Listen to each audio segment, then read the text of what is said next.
Eh bien, on est toujours sur le BIG, le BPI Inno Generation. Et là, on a la chance de recevoir Jean Moreau de Phoenix. Expliquez-nous un petit peu ce que Phoenix.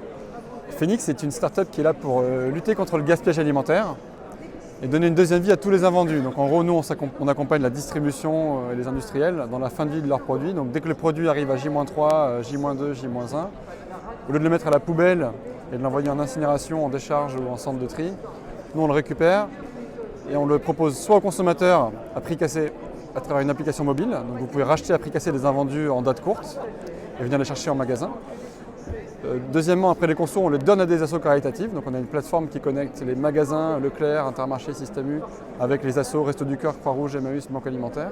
Et les palettes d'invendus sont données dans une logique de solidarité aux plus démunis.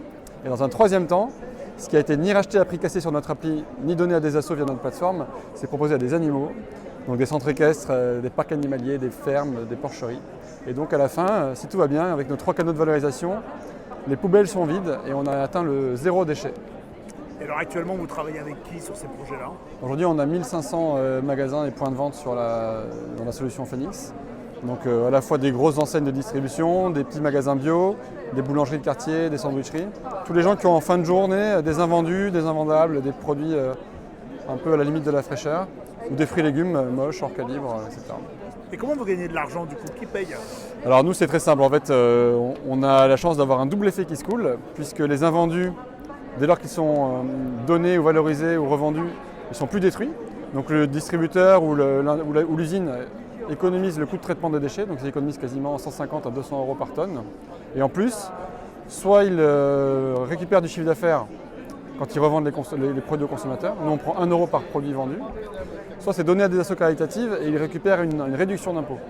Donc sur 1000 euros de produits donnés par un magasin au Resto du Cœur, 600 euros sont éligibles à une réduction d'impôt. Donc en fait, on a transformé un centre de coût en centre de profit. Tout le monde prend une commission au succès. Les produits sont gratuits pour les assos et tout le monde est content. Ça se veut gagnant-gagnant. Qu'est-ce que vous êtes venu faire sur le salon? Vous cherchez des investisseurs? Vous cherchez des clients? On cherche des talents, on cherche à recruter, on cherche des investisseurs aussi. Même si on vient de faire une belle levée de fonds il y a 1 an, dans laquelle BPI a participé, on a levé 15 millions d'euros. Donc ça nous permet de bien changer d'échelle. Et là, on vient parler à des entrepreneurs, à partager avec des pairs sur comment aller à l'international, comment faire une acquisition, comment aller plus vite et plus fort. Donc voilà, c'est un peu tout ça qu'on vient chercher ici. Et alors justement, ce sera quoi les prochaines étapes pour Phoenix? Alors nous, une fois qu'on aura réduit le gaspillage alimentaire de A à Z, sur tous les formats, on s'attaquera à d'autres types de gaspillage qui sont tout aussi massifs, même s'ils sont moins intuitifs. Donc le gaspillage vestimentaire, tout ce qui est fast fashion, je ne vais pas citer de marque, mais il y a beaucoup de produits qui font 2 semaines, 3 semaines en rayon et qui ensuite sont lacérés, incinérés. Donc nous, on s'attaquera au gaspillage dans le textile. On s'attaquera aussi au gaspillage dans le BTP. Il y a un hôtel qui rénove ses 120 chambres. Il y a toujours à récupérer des matelas, des miroirs, des chaises. Et voilà. De manière générale, il y a beaucoup de produits et de matières aujourd'hui qui partent à la poubelle ou en incinération. Nous, on trouve que c'est absurde et qu'il faut faire en sorte que les déchets des uns soient la matière première des autres et qu'on fasse de l'économie circulaire et du recyclage le nouveau standard dans l'industrie. Ce sera l'occasion d'en reparler sur Forbes.